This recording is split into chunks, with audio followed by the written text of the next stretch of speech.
Because if you're going to blame people for all the shit, you better blame them for all the good too. If you're going to give them credit for everything that's fucked up, then you have to give them credit for everything that's great. Because life is not so simple and black and white. My mother beat the shit out of me. She loved me. She was freaked out I was going to leave. I was her source of everything. I blame her for all the beauty in my life. I blame her that I have the woman I have in my life because I cherish my wife, because I know what the opposite is. I blame her for the capacity to feel and care. I blame her for my insatiable hunger to end suffering for any human I can. Because I suffered a ton. If she had been the mother I had wanted, I would not be the man I am proud to be. If we can realize that life is always happening for us, not to us, game over. All the pain and suffering disappears. You know, any success program that I've ever had the good fortune to go through, whether it be a good book, a good set of tapes, a good seminar, almost every single one talks about the power of goal setting. Why? Because it's a fundamental key to all lifelong success plans you could possibly imagine. The challenge, of course, is we hear it so often, we tend to take it just a little bit for granted, don't we? I mean, get yourself on the point where you've heard it so often, you go, please don't talk about goal setting. You know, I know all about it. Yes, I should make sure my goals are stated in the positive. Yes, I should write them down. Yeah, I know all that stuff. Come on. But you know what? You got to be careful not to get caught in that trap called the law of familiarity. You know, where you get so used to it, you begin to take it just a little bit for granted. Because fundamentals have to be practiced daily. Hey, think about the greatest coaches that you can think of in sports history. Names that come up for me are names like Vince Lombardi, for example, or John Wooden. What were they known most for? Teaching fundamentals to people that were already the best at what they do.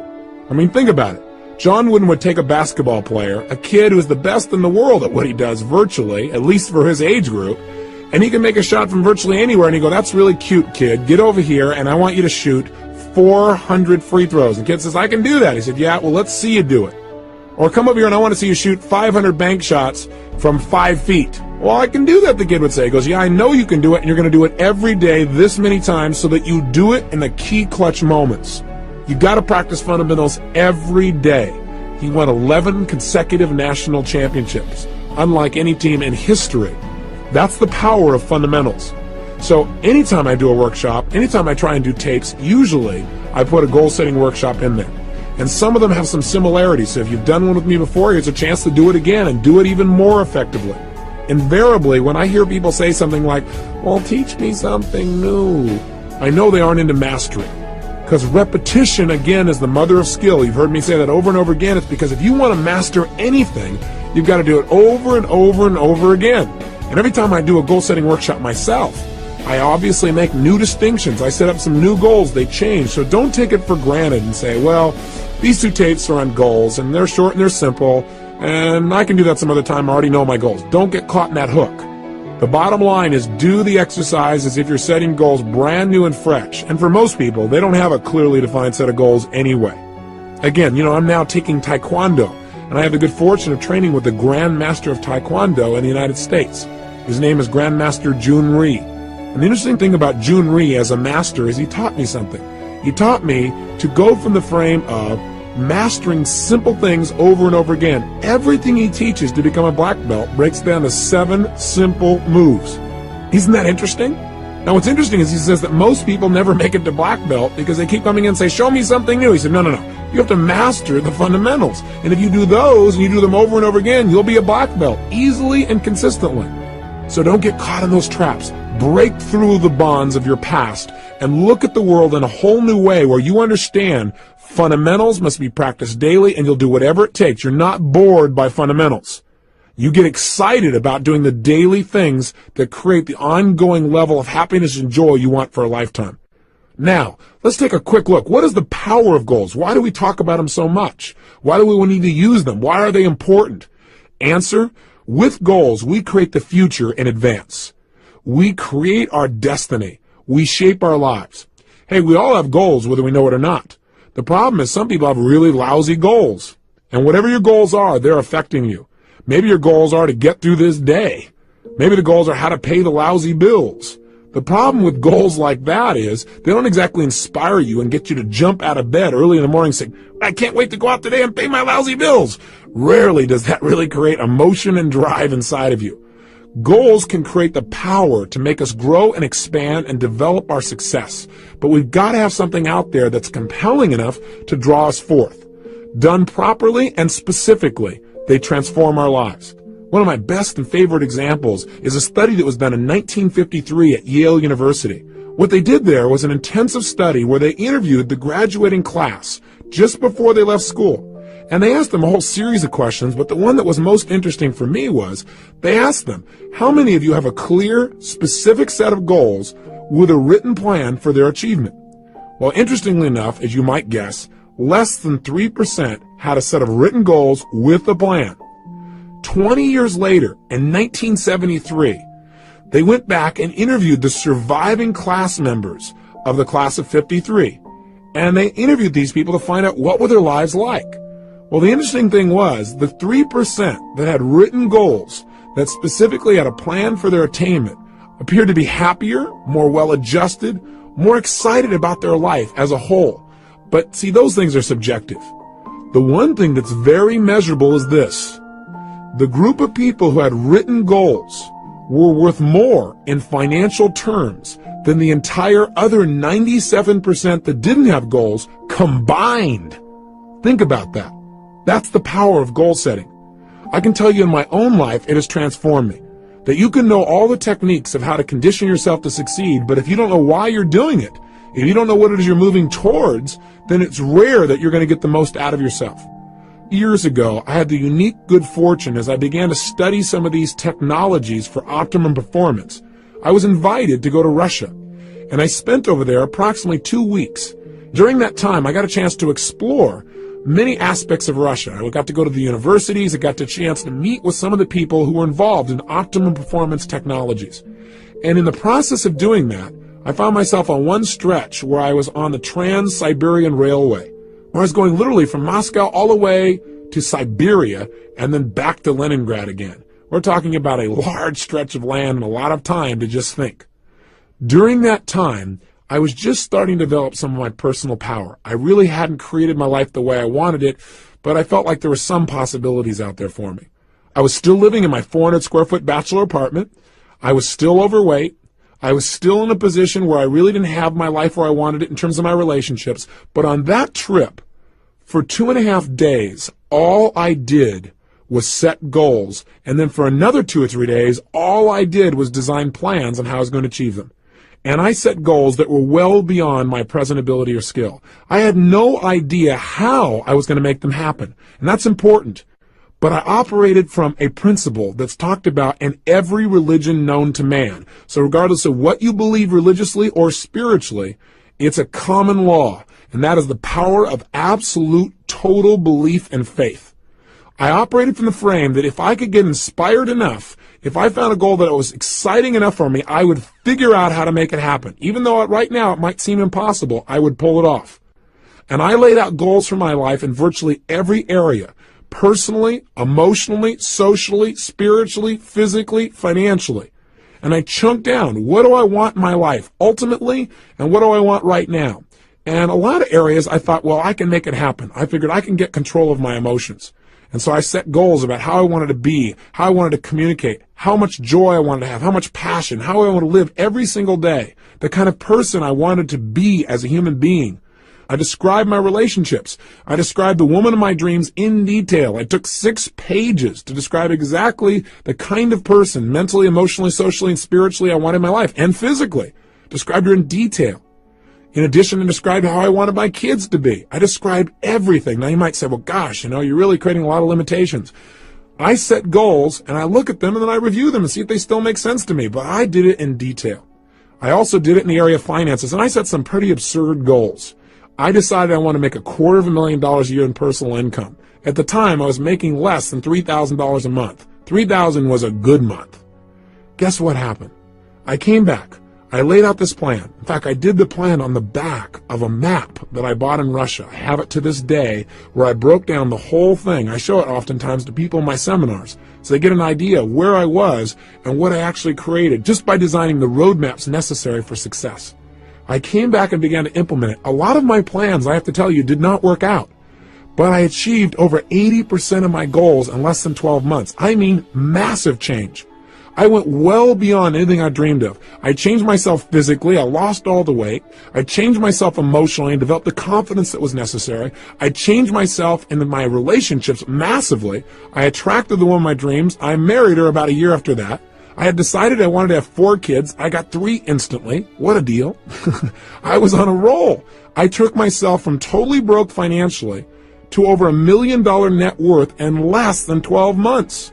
You talk about massive change. My life changed in every level. I mean, I can tell you how much my confidence changed, but you might go, oh, big deal. But it did. My level of confidence, my level of faith, my ability to create rapport changed radically. I mean, and I also set thing goals besides my personal development goals because I had felt confident that I could probably accomplish some of the development within myself. But I felt like I can control that. I can't control the outside world or my economics or the ability to get things. That was my hang-up at the time.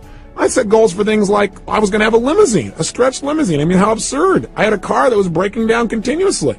I had a stretched limousine within 6 months. I mean, I'm talking about massive, massive change. I mean, you can't imagine the kind of miracles that happen. I know this sounds fluffy and bizarre, but it really works. I remember when the first time I went to Fiji. I mean, it's my favorite place in the world. I thought, I've been everywhere. I've been to most of the major countries in the world. This is the most beautiful, amazing land I've ever been to. I got to own a piece of property on this specific island. I never would have thought in a million years that 2 years later, after setting that goal, I'd own an island, or that I own a resort in Namali. It's one of the top 3 resorts in Fiji now. And I go there 4 times a year with 20 of my best friends, and we all have a blast. And we set our goals there. We relook at our lives and balance it and have fun. I mean, it's amazing. But if you would have tried to tell me that 2 years earlier, I would have said, you are absolutely insane. You're nuts. There's just no way. I mean, get real. And I'm here to tell you, don't get real. Get intelligent. Because what's real to you today is based on your past experiences. And if you limit your future based on your past, you're not going to go anywhere. You got to get the goals that are big enough to drive you, to excite you. So don't stop and go, how do I do it? That's not the first step. The first step is get it down. And if you do that, you can create your island, your paradise, whether that be something emotional inside of you want to create, like a character change or a behavior or a habit, or whether that's a business you want to start, or whether that's some kind of money you want to earn or something you want to do for your children. I mean, I'm telling you, it can happen. The magic that you've heard about and dreamed about is real, and it starts with a simplistic process of taking these generalized impulses of desire and starting to define them with more precision. This is the power of goal setting. And we don't understand totally how it works. There's something beyond just what we understand of writing something down. Something happens. You become a creator when you write down goals and you get clear as to absolutely why you make them happen. And by the way, that's the key that we're going to touch on here in detail. We've got to make sure that you not only set goals, but you get absolutely clear why you want them. Because there's a fundamental key to goal setting that changed my life, and that is this. Purpose is stronger than outcome. What do I mean? Well, I think that the purpose of goals is not so you get things. The purpose of any goal, the real reason to set goals, is what they will make of you as a person. Hey, look, at the end of your life, all the things that you accumulate are not going to make you happy. At the end of your life, all you're going to have is who you've become as a person, the moments you've created in your life that you'll never forget. So some people in life, they go out and set goals and they do it blindly. They say, these are all things I want to have in my life. And they focus, let's say, on things. And there's nothing wrong with focusing on things. I want you to have as many things as you want. That's part of life too. That's part of the manifestation process of creating results. But if all you do is focus on getting things, it may cost you. Some people in their desire to get things have given up their own integrity of who they want to be, of what they want to create in their life. And you got to be careful of that. You got to make sure when you set a goal, you know why you're doing it. Hey, you might work real hard, for example, to do something thing-oriented. Let's say you want to make $1 million. But see, $1 million only motivates you so much. Becoming the kind of person who's able to manifest total abundance financially and physically for themselves and the people around them, that's rather exciting. having the freedom that you think the money will give you, or having the ability to give, or having the ability to do things that you think that money will give you, or having more time, that'll motivate you a lot more than just the money. Does that make sense? The problem with setting goals is, one, most people take them for granted. They don't do it seriously, and they don't do it consistently. They do it once a year, and they do it at New Year's. They run into the New Year syndrome. They set a goal, and they don't even look at it till a year later, and they go, oops, I kind of screwed up, and they set a new one. So they have no power. Secondly, they don't realize the power of goals. They take it lightly. They go, well, yeah, I got these goals, but they don't make sure that they get it inside their head where it's absolutely real for them. They don't realize that when they set a goal, they're now creating something in life. And finally, the biggest challenge, I think, is that these people don't know why they're going for their goals. So the object, the goal itself, they get enthusiastic for a while and then it dies out. Again, why is different for everyone, but you got to find out the reasons. I believe this. Reasons come first, answers come second. If you get a big enough reasons to do something, to accomplish something, you can figure out how to do it. But if all you do is set up a goal and say, oh gosh, how am I going to go about it? You're not going to be inspired enough. It's not going to be compelling enough for you to really create long-term results. Every great success I know has figured out the why behind their goals, and that's their power. So in our process on the next tape tomorrow, when we do the goal-setting workshop itself, we're going to spend a good deal of time focusing on why do we want these goals after we've identified them, and secondly, how we're going to go about making it happen. But that's secondly. We're going to start from the frame that we can achieve anything as soon as we think of it. Somebody once pointed out to me a long time ago that desire in its Latin form means of the Father. Desire.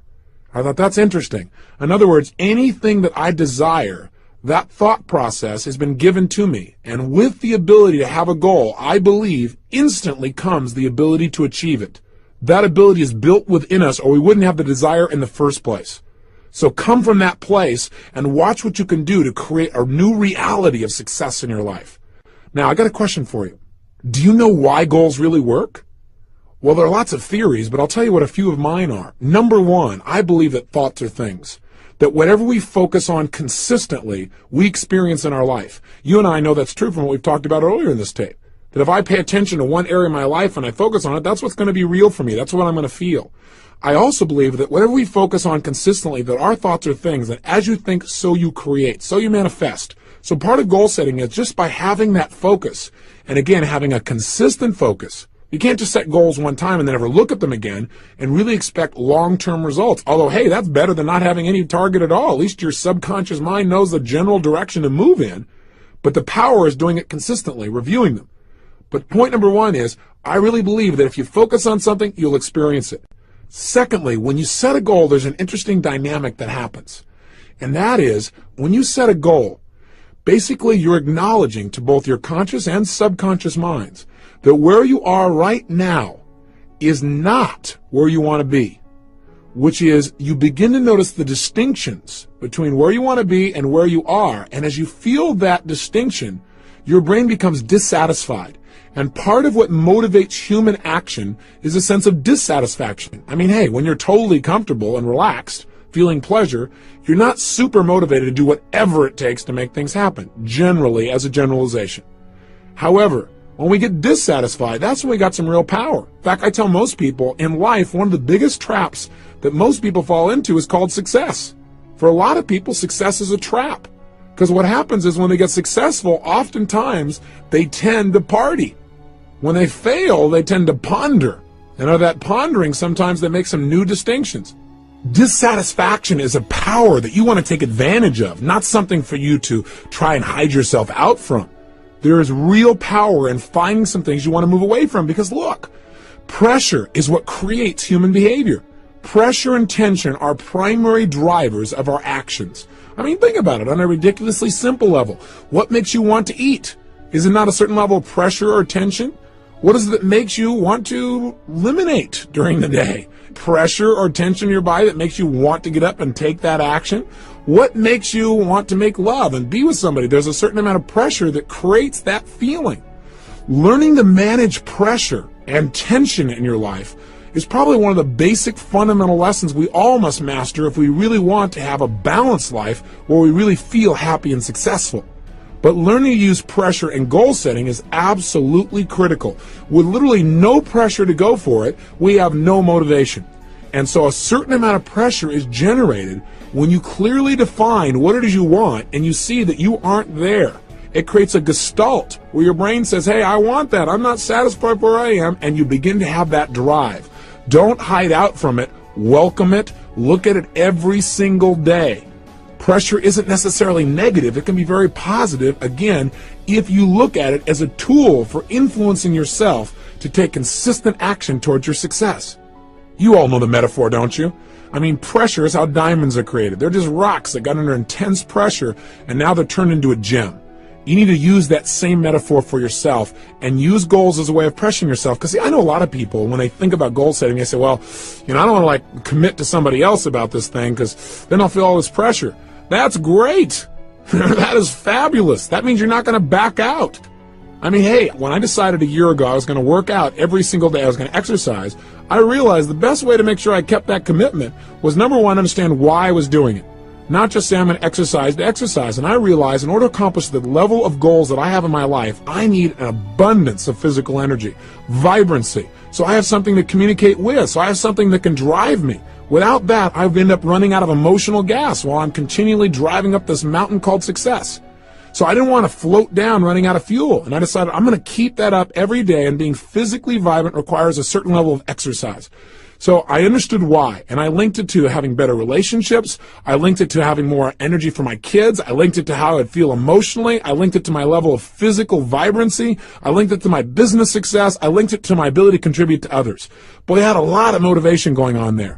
But in addition, what I also did is I used pressure, and I went around and on several of my programs, specifically on one I do for business people especially, called The Power to Influence, one for salespeople. On that program, I made it really clear that the only way to succeed was demand more from yourself than other people would expect, and that I had decided and would absolutely exercise every day of this year. I might reevaluate in the future, but I'd do it this year. And I've kept it, and I'm telling it to you too, so I have to commit even more. I don't have a way to turn back. Do you follow me? Use pressure to your advantage. Use committing to certain people to your advantage, people that will not let you off the hook. That's part of the why. Sometimes you don't feel like doing anymore, and the only why is, hey, because I don't want to not keep my word. That's okay. Whatever it takes to get you to follow through and create results. So this tape today is designed for primarily only one purpose, and that is to get you clear on the power of goal setting, what it can do to change you, and the critical element to success and goals, and that is creating a strong enough why and enough pressure to follow through. One of the ways we can create a strong enough why, by the way, is not just to write down the positive whys. In other words, gosh, I want this goal because it'll give me this and this in my life, or I'll be able to contribute this and that. But in addition, I've learned to create some of the quote-unquote negative whys, something I never would have done years ago. I'd say, God, that's being a negative person. But what I mean specifically is, when I set goals now, I not only write down why I'm absolutely committed to making that goal a reality, but I also now write down, why am I going to get this? And I do it from the frame of, if I don't achieve this, what would it cost me? And I get a list of whys, of prices I'd have to pay not to have the goal. Because, see, what we want to do to get ourselves to succeed is link pleasure to getting the goal and pain to not getting the goal. That way, our brain will be driven to use all of our resources to make it happen. Does that make sense to you? So I know for some of you it may sound negative to say, well, what would it cost me if it didn't happen? But I think if you understand how the human brain works, we want to use the carrot and the stick. Hey, we're in charge. We can do this with anything with ourselves. And if we don't like our goals, we can change them at any time. Part of the power of goal setting is flexibility.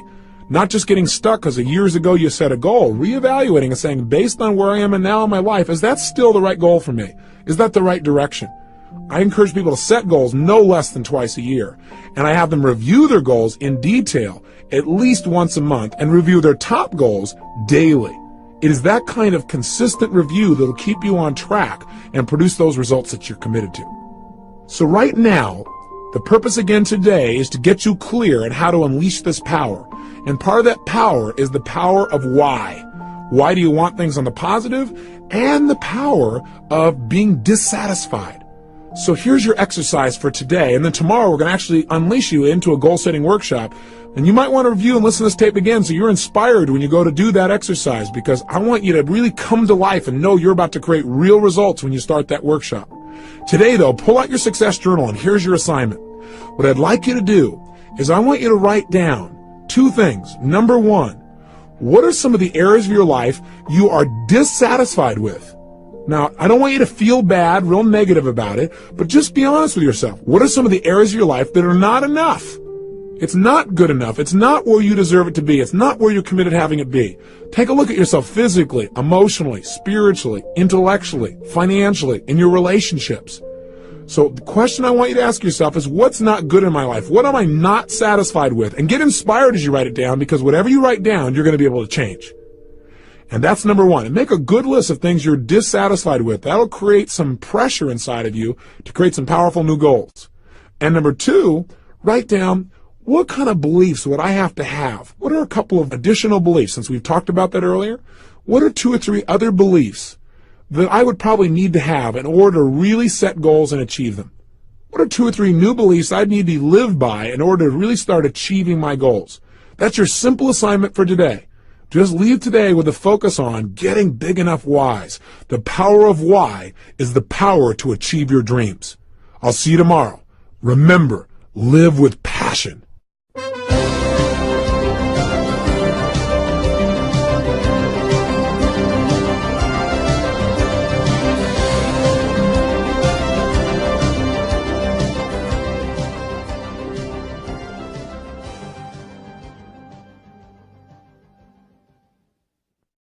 And would absolutely exercise every day of this year. I might reevaluate in the future, but I do it this year. And I've kept it, and I'm telling it to you too, so I have to commit even more. I don't have a way to turn back. Do you follow me? Use pressure to your advantage. Use committing to certain people to your advantage, people that will not let you off the hook. That's part of the why. Sometimes you don't feel like doing anymore, and the only why is, hey, because I don't want to not keep my word. That's okay. Whatever it takes to get you to follow through and create results. So this tape today is designed for primarily only one purpose, and that is to get you clear on the power of goal setting, what it can do to change you, and the critical element to success and goals, and that is creating a strong enough why and enough pressure to follow through. One of the ways we can create a strong enough why, by the way, is not just to write down the positive whys. In other words, gosh, I want this goal because it'll give me this and this in my life, or I'll be able to contribute this and that. But in addition, I've learned to create some of the quote-unquote negative whys, something I never would have done years ago. I'd say, God, that's being a negative person. But what I mean specifically is, when I set goals now, I not only write down why I'm absolutely committed to making that goal a reality, but I also now write down, why am I going to get this? And I do it from the frame of, if I don't achieve this, what would it cost me? And I get a list of whys, of prices I'd have to pay not to have the goal. Because see, what we want to do to get ourselves to succeed is link pleasure to getting the goal and pain to not getting the goal. That way our brain will be driven to use all of our resources to make it happen. Does that make sense to you? So I know for some of you it may sound negative to say, well, what would it cost me if it didn't happen? But I think if you understand how the human brain works, we want to use the carrot and the stick. Hey, we're in charge. We can do this with anything with ourselves. And if we don't like our goals, we can change them at any time. Part of the power of goal setting is flexibility. Not just getting stuck because years ago you set a goal, reevaluating and saying, based on where I am and now in my life, is that still the right goal for me? Is that the right direction? I encourage people to set goals no less than twice a year. And I have them review their goals in detail at least once a month and review their top goals daily. It is that kind of consistent review that will keep you on track and produce those results that you're committed to. So right now, the purpose again today is to get you clear on how to unleash this power. And part of that power is the power of why. Why do you want things on the positive? And the power of being dissatisfied. So here's your exercise for today. And then tomorrow we're going to actually unleash you into a goal-setting workshop. And you might want to review and listen to this tape again so you're inspired when you go to do that exercise, because I want you to really come to life and know you're about to create real results when you start that workshop. Today, though, pull out your success journal, and here's your assignment. What I'd like you to do is I want you to write down 2 things. Number 1, what are some of the areas of your life you are dissatisfied with? Now, I don't want you to feel bad, real negative about it, But just be honest with yourself. What are some of the areas of your life that are not enough? It's not good enough. It's not where you deserve it to be. It's not where you're committed to having it be. Take a look at yourself physically, emotionally, spiritually, intellectually, financially, in your relationships. So the question I want you to ask yourself is, what's not good in my life? What am I not satisfied with? And get inspired as you write it down, because whatever you write down, you're going to be able to change. And that's number one. And make a good list of things you're dissatisfied with. That'll create some pressure inside of you to create some powerful new goals. And number two, write down, what kind of beliefs would I have to have? What are a couple of additional beliefs? Since we've talked about that earlier, what are 2 or 3 other beliefs that I would probably need to have in order to really set goals and achieve them? What are 2 or 3 new beliefs I'd need to live by in order to really start achieving my goals? That's your simple assignment for today. Just leave today with a focus on getting big enough whys. The power of why is the power to achieve your dreams.